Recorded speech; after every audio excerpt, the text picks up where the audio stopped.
Shalom. First and foremost, I want to start off by giving all praises, honor, and glorifications to Yahweh, Bahashem, Yahweh Shai, Bahashem Rakakadash. Double honors to the apostles of Great Millstone, and salutations to the elect.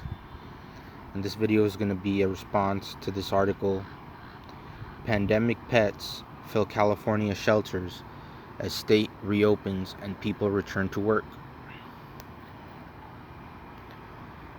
Pet adoptions surged during the coronavirus pandemic as people in lockdown sought companionship. But as the world has opened up again, the future looks less rosy for a growing number of animals sent to shelters or adoption centers by owners without the time or money to care for them. In the rescue world, we kind of saw it coming, said Chloe Esperiquet, development coordinator at Wags and Walks Adoption Center in Los Angeles. Slakia. We received prior to the pandemic 5 to 10 inquiries per month for people who couldn't care for their dogs anymore. That's like doubled since in recent months. Wags and Walks, like many similar establishments, is back to full capacity. Every year in the United States, 1.5 million shelter animals are euthanized, including 670,000 dogs, said Esperiquet. At Wags, we save approximately 1,000 dogs a year. It's definitely not enough. Surrenders of dogs to shelters have risen sharply in recent months, as owners in poor communities have lost income or their homes during the pandemic, said Allison Cardona, Deputy Director of Los Angeles County Animal Care and Control, which oversees animal shelters. Privately run rescue centers that seek to find new homes for abandoned pets are also dealing with a surge in returns of dogs. Glenn Zipper, executive producer of the docuseries Dogs and Cat People on Netflix, found his calling to save animals after taking a pit bull puppy he rescued on the street to the nearest shelter. To his horror, he was told it would be euthanized. Zipper adopted the puppy and quit his job as a criminal prosecutor in New Jersey to work at that shelter before becoming a TV producer. Working with animals and finding homes for animals and helping save animals' lives, I feel like I have a purpose, Zipper said. Every morning I wake up and I feel like I'm making a difference. Zipper warns pet owners who can no longer take care of their animals to think twice before returning them to shelters or adoption agencies. If you reach a wall with an animal where you really don't think you can responsibly care for a dog, I think the last thing you should do is immediately go to the shelter, he said. Let people know that you can't care for your dog. Say that your dog is up for adoption, and let people come to you and meet the dog, and make sure that you choose someone who can responsibly care for that dog, and give that dog every bit as much love as you can.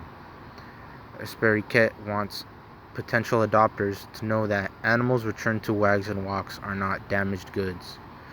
They were just a problem for somebody for some reason, and they ended up in the shelter for something that wasn't really their fault and they didn't really deserve, she said. So that's the end of the article. Now I'm going to go into the scriptures.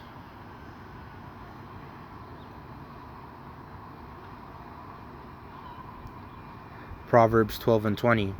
A righteous man regardeth the life of his beast, but the tender mercies of the wicked are cruel.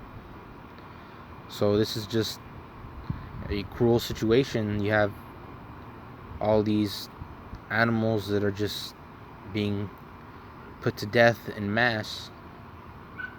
And this isn't only with pets. You can apply this to trophy hunting as well. Like when the so-called white man first came to America and they started killing off all the buffalo and animals, they would just ride from trains and shoot the carcasses and just shoot the animals and just leave the carcasses on there. the natives, the tribe of Gad, they would use every part of the animal. They were living in harmony with the land. So I also want to get this. Romans 8 and 19.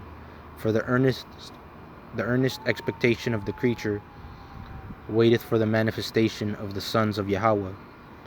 So all the animals, the whole creation really is just groaning and moaning, waiting for the day that the Lord Yahushai returns and takes these devils out of power. They want to live in a righteous world too.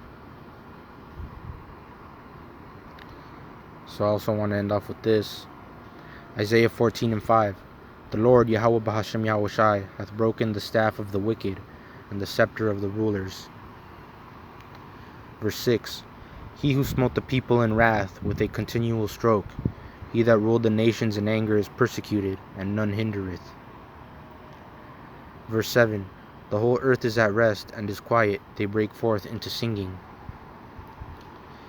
Yea, the fir trees rejoice at thee, and the cedars of Lebanon, saying, Since thou art laid down, no feller is come up against us.